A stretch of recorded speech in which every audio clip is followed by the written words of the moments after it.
All right, welcome back to Crit Catch. I'm Michael. I'm Skylar, and we're going to India. Yeah, we're going on an adventure. We're always going on an adventure to India on Pulseman, which I'll get to the blast processing thing that I was talking about last episode in a second. I did want to point out, because I mentioned this briefly about like this being on the Sega channel and the Wii. I don't actually know why. Whoa. Well, okay then. Push A. Huh? Oh. Nice. That was very like. That background is. Is it going to give you some problems? No, I'll be all right. It's just wild looking.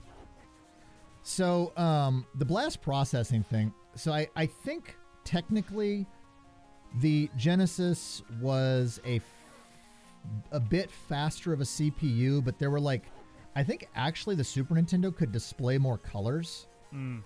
And part of the way the Genesis like got around the color issue, like I was mentioning, was with the blast processing thing, which wasn't even technically a real term. It was something that a developer said to kind of explain how they were doing things. So like, oh, there we go. Oh. Yeah. Okay. Well, I figured there was a way there. So the developer basically, the way he described it to whoever this exec or marketing person or whatever was that they, in between the scan lines, so as every line of a television's pixels are drawing, oop, not that button. Wait, was that the right button? Why is this? It's because you're charging up. You don't need to be charged to. I could no, be on that, but it's just not working. I had to be like right on it. Mm. It's the same button. A does that for both. Whee! But so the developer around the world basically explained that for those scan lines, they could blast a different scan line of color.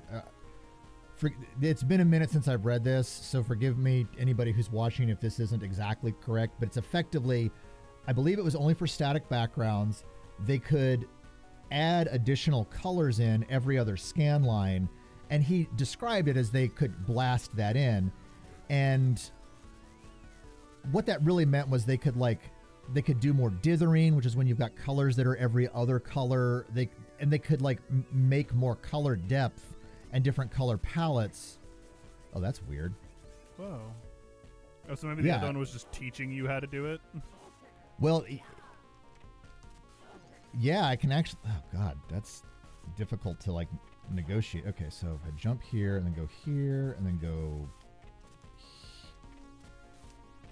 There we go. Okay.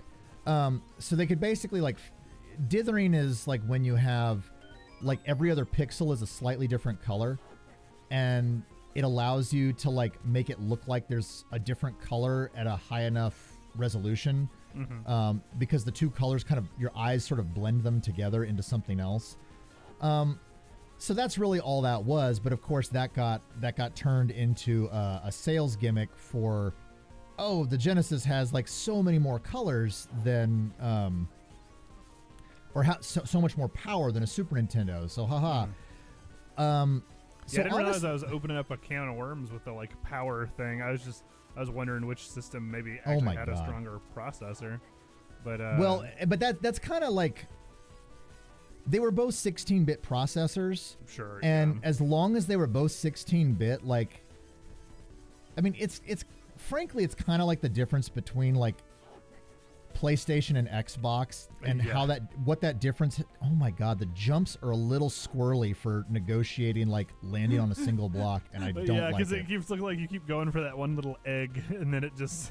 Yeah, it's like he doesn't. I don't. Well, I also want to make that jump to for another reason. Like I wanted to use that as a launch point for connecting to the next pipe, but Jesus. Maybe take the jump from farther back. Oh wait, there's a spot. This part's a little weird because. Oh no, this doesn't look fun. Yeah, I'm not actually a fan of this one. Jesus, I am sorry to anybody who may have motion issues, because it's not giving me problems, but this is this is like the Battletoads snake level. Anyway, the Sega thing was definitely like a marketing gimmick, and that would have been nice to know.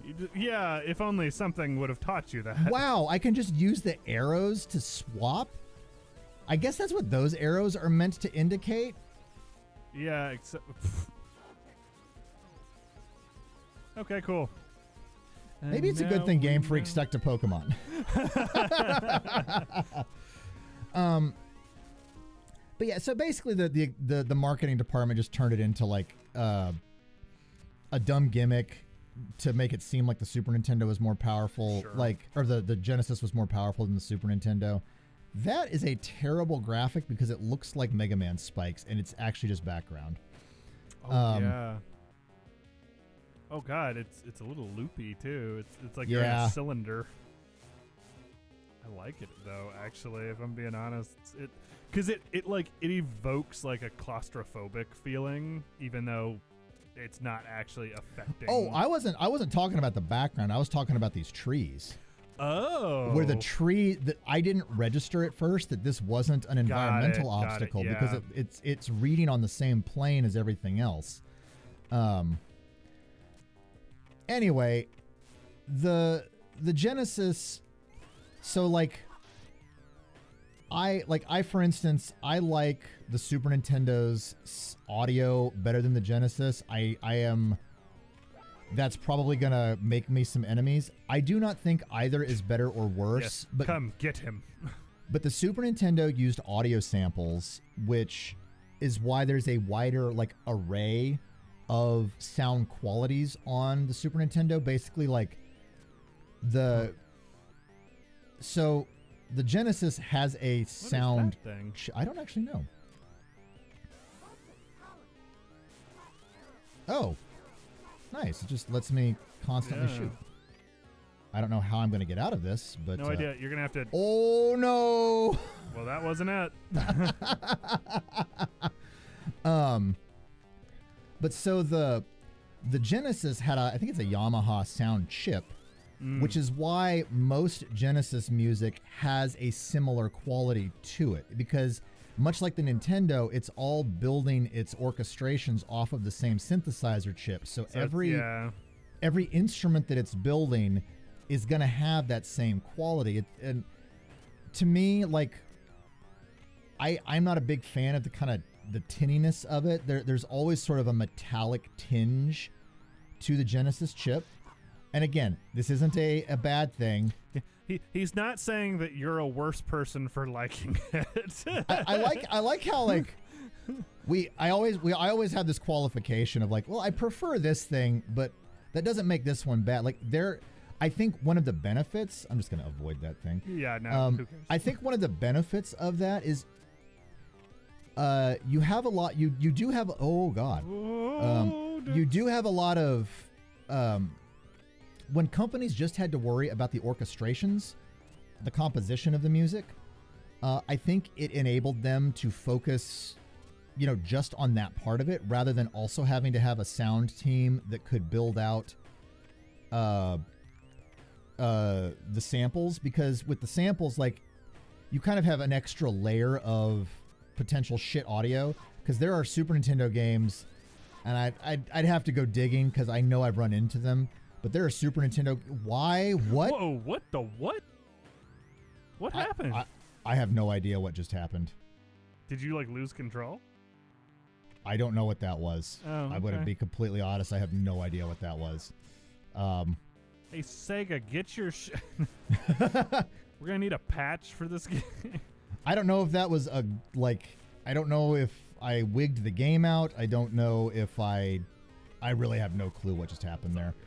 I don't know if because we are playing a sort of unofficial version of this, I don't know if there is something weird that caused that. But okay,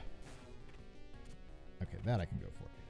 But so like I'll say like the orchestrations, for instance, in the Sonic games are great. There's a lot of like really awesome Sonic music. I do think personally I would enjoy the Sonic music more with a different sample set, like a different sound chip, because I just am not a big fan of the sound chip sound. But really the kind of whole crux of that point was like they just had the ability to focus on the orchestrations and the composition. So it wasn't I would say a big deal to like worry about that piece of it also ruining it. Cause like you could have a great composition, but if you've got like shitty out of tune, like flute samples and really like brassy, loud trumpet samples, like you could have a great, and in fact, oh God, what was the we have not played Secret of Mana. Secret of Mana is a Super Nintendo action RPG, and it got a re-release, like a remake. It was a pretty like faithful 1-to-1 remake, just with 3D assets and a new orchestration on like PC and like digital stores several years back. But some of the sound samples that they used, it was the exact same music and composition, so none of that was different. But it sounded a little like some of the instruments were out of tune, and I'm curious what's up here. And that actually made some people really upset, which is understandable. So, well, yeah, it's like my hard work, you fucked it up. Well, yeah, like if somebody plays Mozart on like a piano that somebody has just been like shitting into for the last 10 years. Well, I don't know why you were shitting into a piano for 10 years. I was going to say, that analogy ran away quick. My toilet's been backed up, so I just decided I'd start shitting in the piano. Yeah, I mean, I filled the toilet, I filled the sink, I filled the bathtub, and I was just looking around, and I had this Steinway. And I was like, you know what? Fuck Steinway. Yeah. And I just like went right on in. There's a lot of room in there. Yeah, I figured I could fill this up for... Yeah, I just super glue sealed up the seams and we were good. Mm-hmm. But yeah, don't like you got a poop piano in your house? I mean, it's like a poop piano, if you will. a poopano. A poopano. It's the poopano. It's the poopano. And now Mario comes into the equation somehow. Hey, it's me, a poopano. I'm the brother nobody talks about. Hey. Oh, fuck. Reason. That's the Mega Man spikes. Oh, shit. At least there was a heart. Yeah. I was gonna say, and nothing really. But yeah, like, it's just really easy to ruin music with that. Yeah. So, one of the things I did want to compliment the Genesis on in that regard was that, like, the chip lends itself really well to Whoa. Oh, those hurt. Beware they do. It lends itself really well to bass lines. So there's a lot of like real good kind of like dark, funky.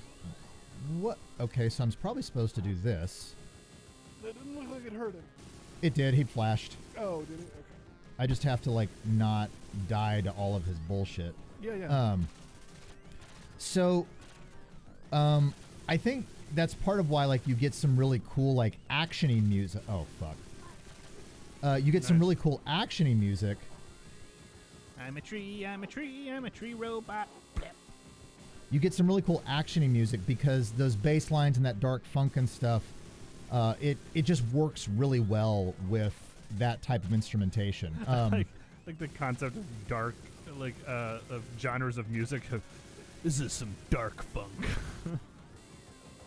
This is my goth funk mashup. Does that hurt it? No, it does not. No, I think you just have to keep doing that forever. This is The Cure, but what if Stevie Wonder?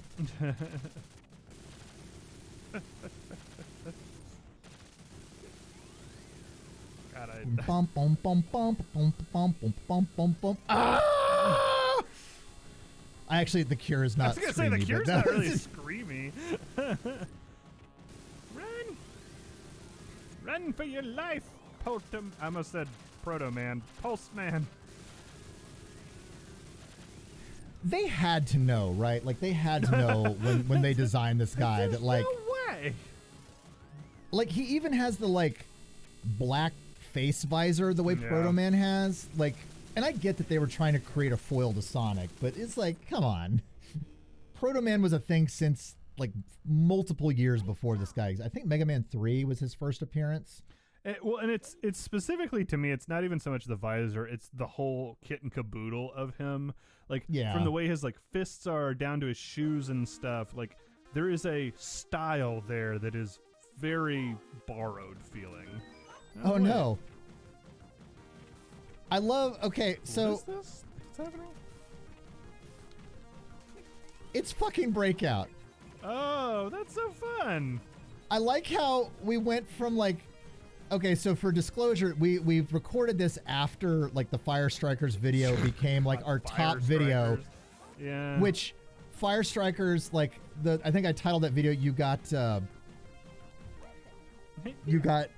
spilled RPG on my Breakout clone. And so it's really funny. It's just like internally funny to me that the bonus stage for this is getting a Breakout in my platformer. We're just a Breakout channel now. Yes, this is just a Breakout channel now. Yeah. So. Oh, we're kind of close to time. I was Let's going just to look tell at you you. we could start that next one on another episode, but Oh, well, we can. Yeah, we can. Quick, we can cut the just go ahead episode. and- Go. We're gone. See you on the next one. Bye. Oh no, the U.S. Oh God. Oh, this is a great cliffhanger because it's Dad shooting me in the face. Next time on Crit Couch, Dad. Child aside. Child aside. What's the actual term for that? I don't know. Sounds good. I like Next time on Crit Couch. I like his power scooter with missile launchers. Like, Yeah. Wariyama gets around in style.